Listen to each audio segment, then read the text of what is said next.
and I was confident that he wouldn't abuse his burgeoning boxing skills at school. Jenny was more a student of boxing, though she seemed to recognize the value of being able to defend herself. She was quick at mastering techniques, seeing connections, even if her heart wasn't completely in the sport. She preferred to torture her brother and me with her taunts and wit. "Alex, telephone," Nana called down from the top of the cellar stairs. "Wouldn't say who it was," Nana said as I got up to the kitchen. I picked up the phone on the kitchen counter. "Alex Cross." "I know who you are, Detective Cross." I recognized the voice immediately, though I heard it only once before, in the Belmont Hotel in Bermuda. "There's a payphone outside the Budget Drugs on 4th Street. She's safe for now. We have her. But hurry, hurry. Maybe she's on the payphone right now. I'm serious. Hurry." I exploded out the back kitchen door without saying a word to Nana or the kids. I didn't have time to explain where I was going, or why. Besides, I didn't really know exactly what was happening. Had I just spoken to the Weasel? Hurry. Maybe she's on the payphone right now. I'm serious. I sprinted across 5th Street, then down a side alley and over to 4th. I dashed another 4 blocks south toward the Anacostia River. People on the streets watched me running. I was like a tornado suddenly roaring through Southeast. I reached the phone and stood there with the phone receiver in my hand, trembling, waiting for the call to come in. I was winded. Sweat covered my body. I stared up and down 4th Street. Nothing obvious or suspicious. I didn't see a purple and blue cab parked anywhere. No one watching me. Somebody definitely knew who I was. He had called me at the Belmont Hotel. He had called me at home. My heart was pounding, sounding as if it were amplified in my ears. Adrenaline was rushing like powerful rivers through my bloodstream. I couldn't stand this. The caller had stressed that I hurry. The caller liked to be completely in control, I was thinking, as I stood there helpless in front of the busy drugstore. He made me wait this long since the Bermuda call, probably to demonstrate his power. Now he was doing it again. What did he really want, though? Why had he taken Christine? "We have her," he'd said. And he'd repeated the very same words when he called my house. Was there really a we? What kind of group did he represent? What did they want? I stood at the payphone for 10 minutes, 15, 20. I felt as if I were going mad, but I would stay there all night if I had to. For the first time in weeks, I allowed myself to truly hope that Christine might be alive. I imagined her face, her deep brown eyes that showed so much love and warmth. Maybe, just maybe, I would be allowed to talk to her. I let my anger build toward the unknown caller, but then I cut it off, shut down my emotions, and waited with a cool head. At 5 minutes to 9, the phone rang. I lifted the receiver instantly. "Here's what you should do. Back all the way off. Just back away, before you lose everything you care about. It can happen so easily, in a snap. You're smart enough to understand that, aren't you?" Then the caller hung up. The line was dead. Was it the Weasel who had called? Was I dealing with one killer, or more than one? What did they want? The Odenkirk murder case? The Jane Does? Perhaps even Christine's disappearance? Was Interpol or the FBI getting close to something that had scared them? We weren't close to anything that could solve any of the cases, and I knew timing was critical. Early Wednesday morning, Sampson and I drove to Eckington. A woman over there knew where a purple and blue cab was garaged. We'd followed up a dozen or so leads like this already. But it didn't matter. Every lead had to be investigated. Every single one. "Cab owner's name is Arthur Marshall," I told Sampson as we walked from my car toward a red-brick garden apartment that had seen better days. Trouble is, Arthur Marshall seems to be a false identity. Landlady has him working at a Target store. According to Target, he doesn't. Never worked at any Target store. Hasn't been seen around here for a while, according to the landlady. "Maybe we spooked him," Sampson said. "I hope not. But you may be right." I glanced around the lower middle-class neighborhood as we walked. Overhead, the sky was a bright blue canvas, nearly empty of clouds. The street was packed with 1- and 2-story homes. Bright orange flyers were sticking out from the mailboxes. Every window was a possible lookout for the Weasel. "Back away," he had warned. I couldn't. Not after what he'd done. I knew I was taking a risk, though. He probably spotted us canvassing the streets. If he was responsible for the Jane Doe murders, he had been working undetected for a long while. He was skillful, good at killing, at not getting caught. The landlady had told us what she knew about Arthur Marshall, which wasn't much more than the information she needed to rent him a one-bedroom apartment and the attached garage. She gave us a set of keys for the place and said we could go look for ourselves. The second house was similar to the landlady's, except that it was painted Easter egg blue. Sampson and I entered the garage first. The purple and blue cab was there. Arthur Marshall had told the landlady that he owned the cab and operated it as a part-time job. That was a possibility, but it seemed unlikely. The Weasel was close. I could feel it now. Had he known we would find the cab? Probably. What now? What came next? What was his plan, his fantasy? I'm going to have to figure out how to get some techies in here, I told Sampson.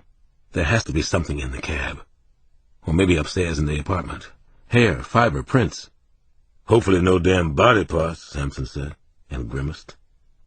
It was typical cop humor, and so automatic that I didn't give it a second thought. Body parts are always popping up in these cases, Alex.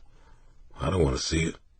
I like feet attached to ankles, heads attached to necks, even if all the parts happen to be dead. Sampson searched around the front seat of the cab with latex-gloved hands. Papers in here. Candy and gum wrappers, too.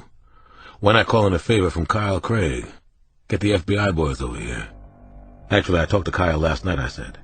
The Bureau's been involved for some time. He'll help out if we say the word. Sampson tossed me a pair of gloves. I examined the cab's back seat. I saw what could be bloodstains in the fabric of the seat cushion. The stains would be easy enough to check out. John and I finally climbed upstairs into the apartment above the garage. It was dusty, grimy, without much furniture. Eerie and unpleasant on the eyes. It didn't look as if anyone lived there. But if someone did, he was really weird.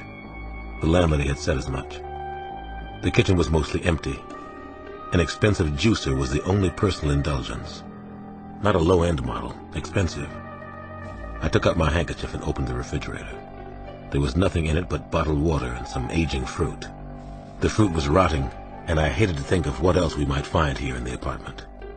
Health nut, Sampson offered. Nut anyway, I said.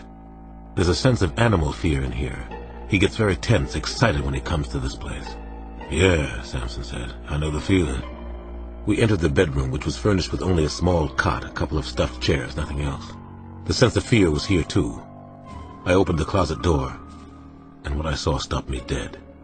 There was a pair of khaki pants, a blue chambray shirt, and a blue blazer, and something else. John, come here, I call. John? Oh, shit, do I have to? Not more bodies. Just come here. It's him. This is the Weasel's place, I'm sure of it. It's worse than a body. I opened the closet door wider and let Sampson see what I'd found there. Shit, he groaned. God damn it, Alex. Someone had put up pictures. Half a dozen black and white photos were taped to the wall of the closet. It wasn't a killer's shrine. It was meant to be found. There were pictures of Nana, Damon, Janny, me, and Christine. Christine almost seemed to be smiling at the camera. That incredible smile of hers. Those big, welcoming eyes. The pictures had been taken in Bermuda. Whoever had rented this apartment had taken them. Finally, I had something to link Christine's abduction to the murders in Washington. I knew who had taken her. Patsy Hampton had decided that she wasn't ready to confide in Chief George Pittman just yet. She didn't want the Jefe interfering or crowding her. Also, she flat out didn't trust or like the bastard. She still hadn't made up her mind what to do about Alex Cross. Cross was a complication. The more she checked him out, the better he looked. He seemed to be a very good, dedicated detective, and she felt bad about keeping Chuck Huffstedler's information away from him. Chuck had been Cross's source first, but she'd used the techie's crush on her to gain an advantage. She didn't like herself for doing that. She drove her Jeep to the British Embassy late that afternoon. She had Jeffrey Schaefer under limited surveillance, hers. She could get more teams, but that would mean going to Pittman now, and she didn't want anyone to know what she had. She didn't want to be crowded. She had done her preliminary homework on Schaefer. He was in the security service, which meant he was British intelligence operating outside England. Most likely he was a spy working out of the embassy on Massachusetts Avenue. His reputation was okay. Good, actually. His current assignment supposedly had to do with the British government's human rights program, which meant the assignment was bullshit.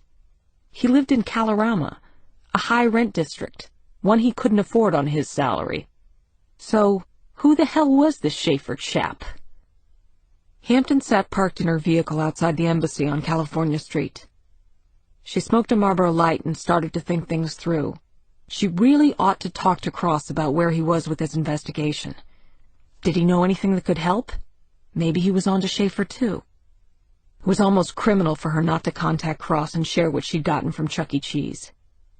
Pittman's dislike for Cross was well known. He considered him competition. She didn't know Cross that well, but he got too many headlines. Still, she wished she knew what Cross had in his files, and especially whether Jeffrey Schaefer had appeared on Cross's radar. At a few minutes past 5, Schaefer got into his Jaguar in a parking lot outside the glass-walled rotunda. She'd seen him twice before. He was in very good shape, and attractive too, though not a physical type she herself responded to. Schaefer sure didn't hang around long after the workday ended. Hampton figured he either had someplace to go or really hated his day job, possibly both. She stayed a safe distance behind the black Jag, following it along crowded Massachusetts Avenue.